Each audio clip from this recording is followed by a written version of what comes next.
Assalamualaikum warahmatullahi wabarakatuh. Salam sejahtera untuk kita semuanya. Semoga teman-teman mahasiswa selalu dalam keadaan sehat dan semangat mengikuti perkuliahan secara online. Di kesempatan kali ini, kita akan melanjutkan pembahasan mata kuliah Digital Citizenship di pertemuan ke-10, yaitu materinya mengenai cyberbullying dan bullying. Ya, salah satu tujuan dari mata kuliah Digital Citizenship yang pernah dipaparkan di awal perkuliahan adalah supaya teman-teman mahasiswa mengetahui peran dan tanggung jawabnya sebagai warga digital. Ya, salah satunya adalah untuk menghindari perbuatan bullying. Ya, yang harus kita samakan persepsinya bahwa bullying ini tindakan negatif yang tidak boleh kita lakukan ya, dan kita sepakat untuk say no to bully. Nah, melihat kondisi generasi saat ini ya, tindakan bullying itu banyak terjadi, bukan hanya di lingkungan masyarakat, tapi bahkan sudah terjadi di lingkungan sekolah dan lingkungan kampus. Banyak berita-berita yang bertebaran di sosial media maupun di media-media berita ya, pemberitaan, yang menyebutkan bahwa terjadi tindakan bullying di sekolah ataupun bahkan di kampus-kampus.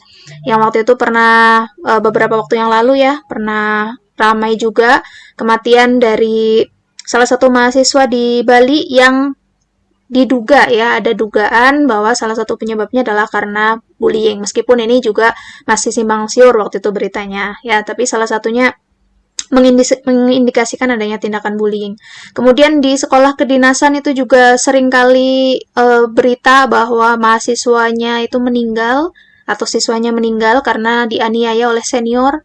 Itu juga sering terjadi ya. Beberapa berita, ini contohnya waktu itu ada di STIP, kemudian ada di PIP ini sekolah kedinasan. Nah, itu potret generasi kita yang terjadi di kampus, di sekolah-sekolah juga sering terjadi, di masyarakat juga sering terjadi. Nah, padahal hal kekerasan ya atau bullying itu juga sudah diatur sebetulnya di undang-undang. Bagi yang melakukan ataupun tersangka itu bisa terjerat undang-undang. Salah satunya adalah undang-undang tentang perlindungan anak yang apabila korbannya itu merasakan kesengsaraan atau penderitaan secara fisik ya yang diakibatkan dari kekerasan tersebut, maka pelakunya akan bisa dikenakan undang-undang perlindungan anak ini. Nah, apa itu kekerasan atau bullying atau perundungan ya? Secara umum artinya adalah perilaku agresif ya, negatif yang dilakukan berulang-ulang oleh seseorang atau sekelompok orang yang mereka merasa memiliki kekuatan atau power, kemudian mengintimidasi ataupun merundung ya atau melakukan kekerasan terhadap orang lain, teman-temannya yang menurut mereka posisinya lebih lemah atau lebih rendah, sehingga si korban itu akan merasa tersakiti baik secara fisik maupun non-fisik. Itu adalah bullying ya. Nah, ada beberapa bentuk dari kekerasan atau bullying. Kekerasannya bisa terjadi secara fisik, bisa non-fisik, kemudian kekerasan seksual maupun bentuk pengabaian. Kekerasan fisik yang pastinya efeknya ataupun tindakannya itu dilakukan secara fisik ya. Misalkan ada penganiayaan, kemudian kegiatan tawuran ya, melakukan kekerasan antar kelompok, tawuran itu juga salah satu bentuk kekerasan yang dilakukan secara fisik. Kemudian termasuk senioritas dalam ospek. Nah, ini salah satunya tadi yang sudah disebutkan di awal ya, sering terjadi di sekolah-sekolah kedinasan yang masih menerapkan senioritas dalam kegiatan ospeknya. Itu adalah bentuk dari kekerasan fisik. Nah, di kekerasan fisik ini juga diatur di undang-undang ya, bahwa pelakunya itu bisa dijerat pasal dan dikenakan hukuman pidana penjara selama 2 tahun minimal ya, ataupun mungkin denda gitu. Jadi ada hukum yang mengatur untuk kekerasan atau ini khususnya untuk tawuran ya. Nah, kemudian untuk bentuk kekerasan non-fisik itu bisa secara bahasa, verbal ya, misalkan menyebarkan fitnah, gosip, ataupun memaki, memarah-marahi di depan umum, mengintimidasi, ataupun secara psikis ya, memberikan pandangan yang sinis, ataupun mungkin mengancam, ataupun bahkan mungkin melakukan pengabaian, abaikan dari pergaulan, disisihkan dari pergaulan, itu juga termasuk dari kekerasan atau bullying. Termasuk kekerasan seksual untuk yang bentuk kekerasan yang ketiga. Jadi semua macam-macam tersebut, ada 4 jenis tadi, semuanya adalah bentuk kekerasan yang harus dihindari ya, tidak boleh dilakukan baik di lingkungan masyarakat maupun di lingkungan sekolah ataupun kampus. Nah, kemudian untuk kekerasan secara fisik ya, seringkali terjadi di ospek tadi, contohnya di sekolah-sekolah kedinasan yang biasanya menerapkan senioritas yang tinggi dan seringkali mengatasnamakan adat gitu ya, adat ataupun budaya di organisasi tersebut atau kampus tersebut sudah turun-temurun harus melakukan hal tersebut gitu untuk mahasiswa baru. Nah, itu seringkali menyebabkan tindakan bullying pada mahasiswa baru itu terjadi ketika ospek. Jadi memang dari pihak kampus pun harus ikut bertanggung jawab dan memantau agar tidak terjadi kekerasan di lingkungan kampus, bahkan pada saat mahasiswa itu baru pertama kali masuk ke kampus. Nah, beberapa langkah yang harus dilakukan dari pihak kampus ya, melarang kegiatan yang berbau ospek yang bisa menimbulkan perundungan tadi. Nah, kalau di Nusa Mandiri sendiri, di kampus kita, untuk kegiatan mahasiswa baru tidak ada kegiatan ospek. Jadi, memang dirancang kegiatan yang menyenangkan, kegiatan yang memberikan informasi bagi mahasiswa baru itu justru lebih bermanfaat dibanding kegiatan ospek yang menimbulkan, bisa jadi salah satunya tadi membuka peluang untuk melakukan perundungan secara fisik. Kemudian yang bisa dilakukan dari kampus itu juga memantau dari lingkungan mahasiswanya ya, sivitas akademikanya.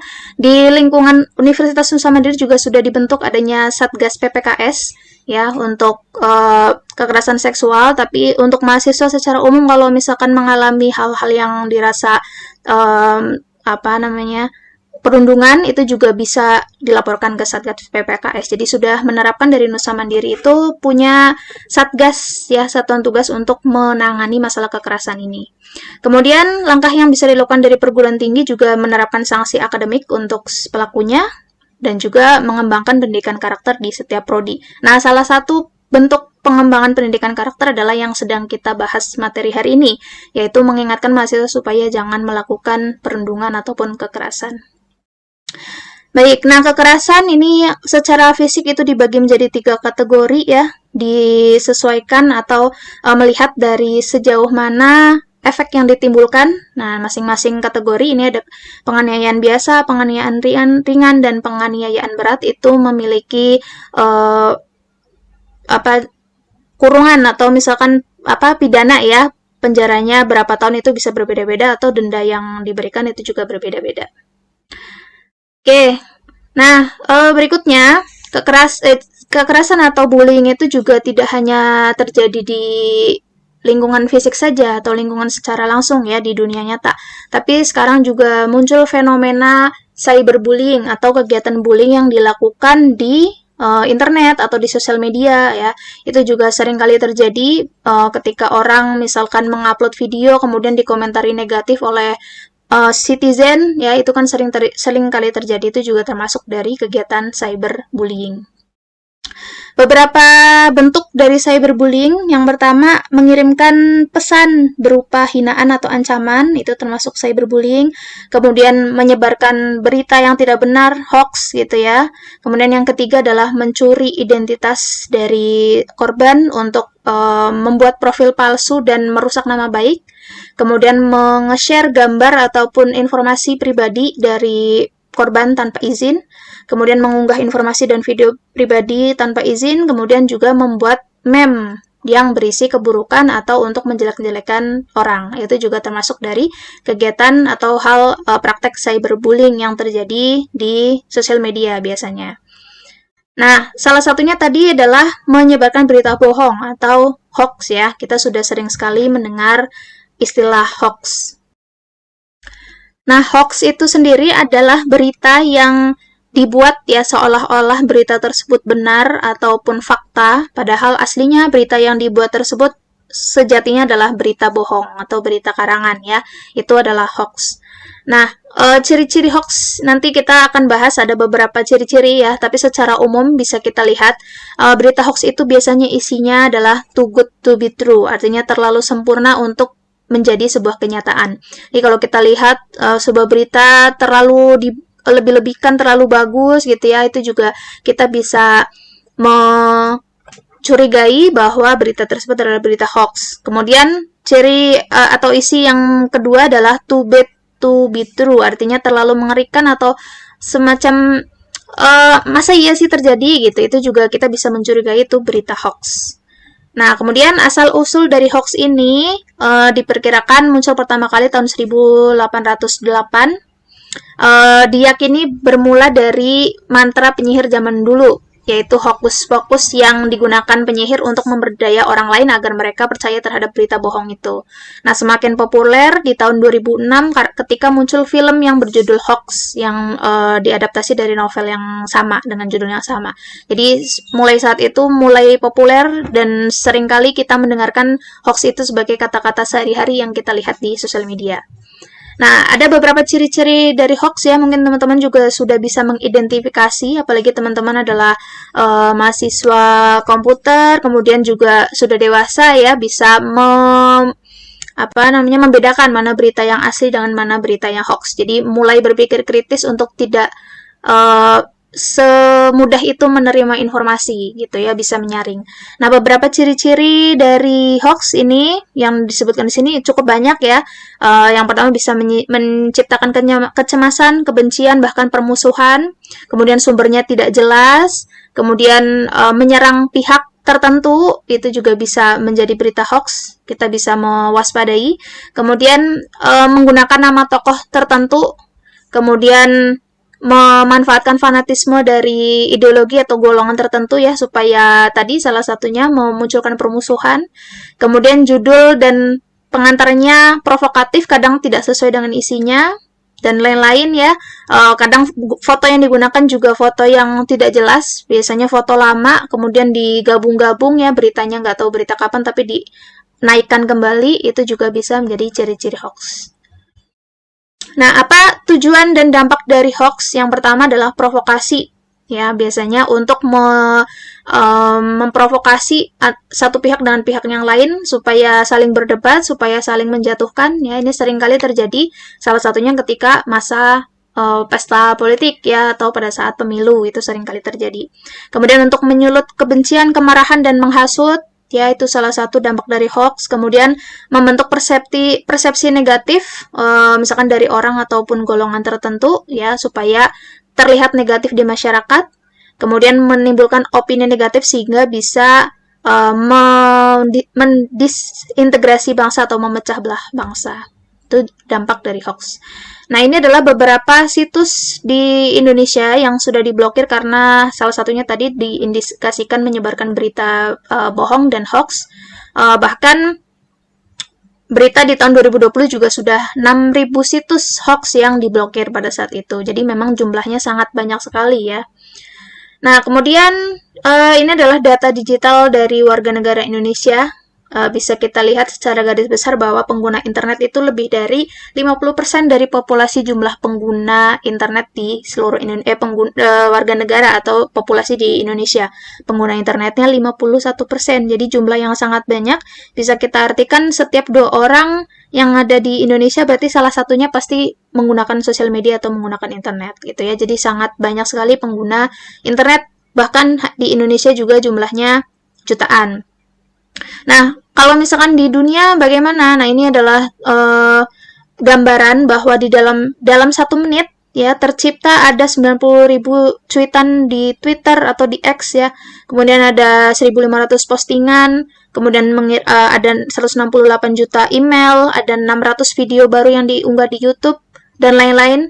Jadi bisa kita lihat dari jumlah ini pengguna internet di seluruh dunia memang menyumbang ya berbagai postingan di sosial media ataupun di berbagai platform, baik itu video maupun teks gitu ya.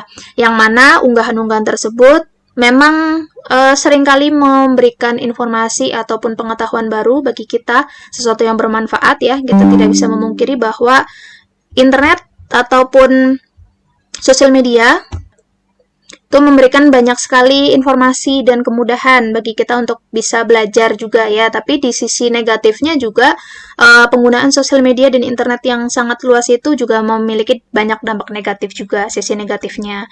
Ya, mulai dari radikalisme, kemudian memecah belah bangsa, provokasi, konflik antar kelompok, kemudian penyebaran hoax tadi ya, pornografi, prostitusi, termasuk bullying tadi, cyberbullying yang sudah kita bahas di awal, kemudian pencurian data, scam, serangan cyber ya, kemudian pelanggaran hak cipta, pelecehan dan lain-lain. Jadi banyak sekali sisi negatif dari dunia maya yang di Indonesia sendiri sudah mencoba untuk menanggulangi ataupun memiliki aturan ya untuk mengatasi hal tersebut dengan adanya salah satunya adalah UU ITE yang pernah kita bahas.